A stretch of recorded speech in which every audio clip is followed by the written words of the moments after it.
The Tao of Self-Confidence, episode 736. Welcome to the Tao of Self-Confidence, where I share stories of amazing women who have discovered their inner journey to self-confidence. Visit our website at thetaoofselfconfidence.com. Your inner journey to self-confidence awaits.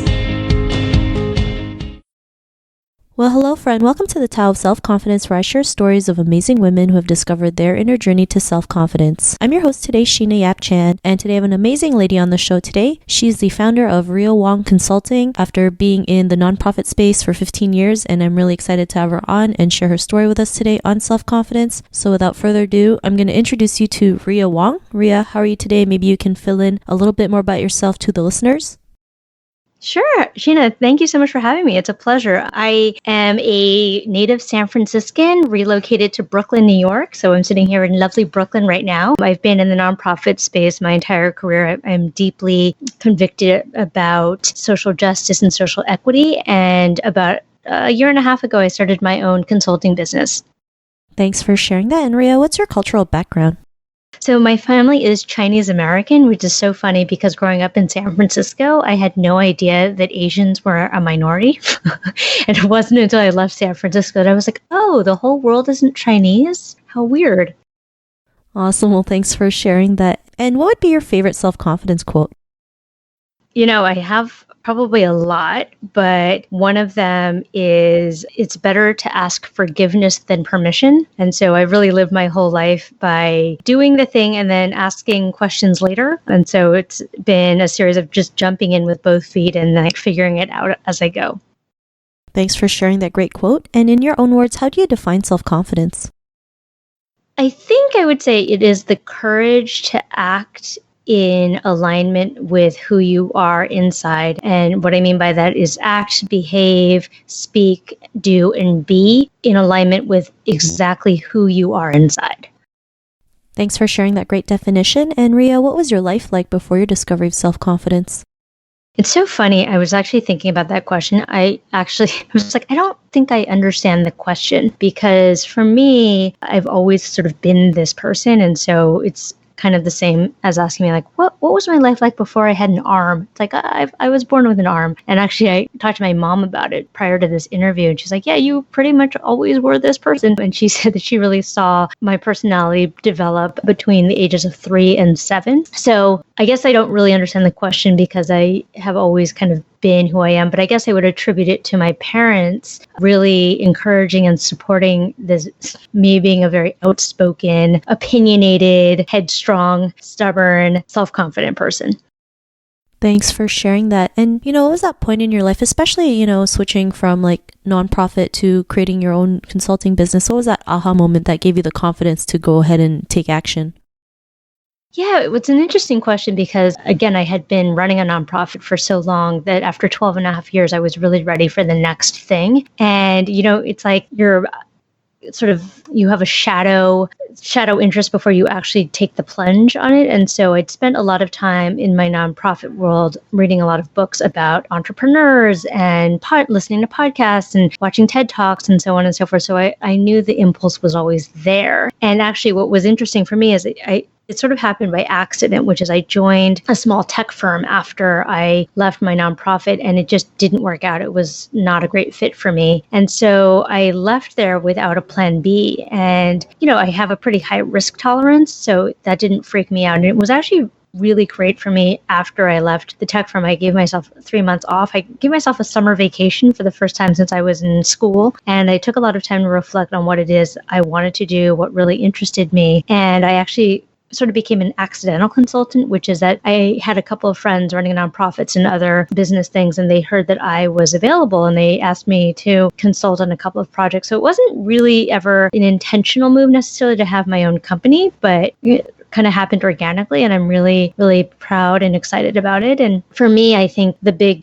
jump forward was to come to grips with my own emotional baggage about money, particularly coming from an Asian family. I think my parents are both children of immigrants. I grew up, very middle class. I never wanted for anything, but I think I was very much raised with this mentality of, well, you have to work hard and save your money and, you can't ever not have a job. And so that was really ingrained in me. And so it took me a while to have the courage to start my own thing because I kept playing this idea of like, oh my God, I'm like 1 month away from being, in a box by the river, homeless. And to be conscious about shifting my mentality into a mindset of abundance, which is to say that there's plenty of opportunity out there. There's plenty of money. There are plenty of people who would want to work with me. And then I thought the other thing for me was, look, worst case scenario, my plan B is that I go back to becoming an executive director, which is not really a bad option either. So.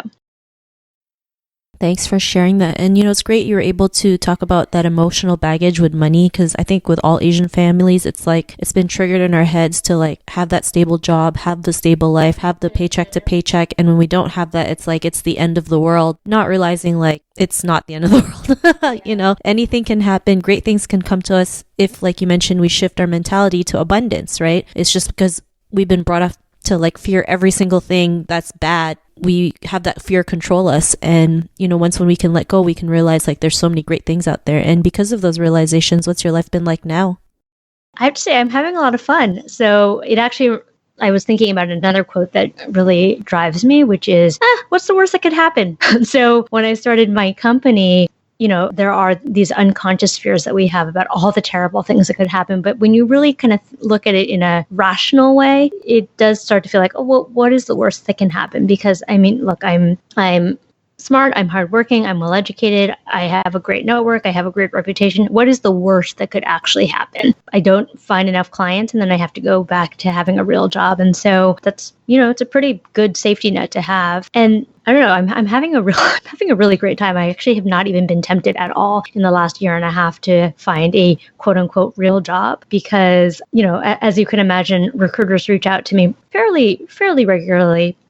And they try to entice me with things like, oh, we have a, generous vacation package and da-da-da-da. And I'm like, is it as generous as going on vacation whenever the hell I want? No? Then no. So what my life is like now is I go swimming most days at 2:00 in the afternoon. I take on projects I want to take on. I travel when I want to travel. And I was saying the other day, I was like, oh, I feel like the grownups are going to shut me down. Like I'm having too much fun. Then I'm like, wait a second, I am the grownup. So I think the lesson learned here for me is that you really just have to have the courage to do the thing that you want to do and opportunities will come to you.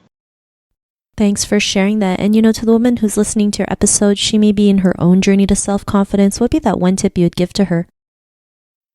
So I guess it's an interesting tip. I had a friend of mine on my podcast. So as your listeners might be interested in knowing, I also have a podcast for nonprofit business matters. And I had a friend of mine on who's also Asian American. And she is an executive coach after having been in the nonprofit sector for a really long time. And she says that one of the things that she does is she uses the phrase, so I will. And what that means is that we often get twisted up in our own minds about like, well, I can't do this thing. And then I end up like feeling stuck because of all these things that I've conjured in my mind. And so the phrase, so I will, puts folks in the direction of taking one step forward. And so what I would say to your audience is if you feel like you are stuck, just take one small step forward and then take the next small step forward, because I think so often we get afraid when we think about all of the different possibilities and all of the different things that we might have to do if we change careers or move to a different city or find a new partner or so on and so forth. And the truth is Rome is not built in a day. And you can all start it with one small step. So I will do blank. Thanks for sharing that great tip. And it's so true, a lot of people feel like we have to make big leaps, and that really actually hurts us because we didn't get to, if we don't, attain that big step, then we feel like a failure. But if we take these small actionable steps, that's when we can yield those big results. So thanks for sharing that tip.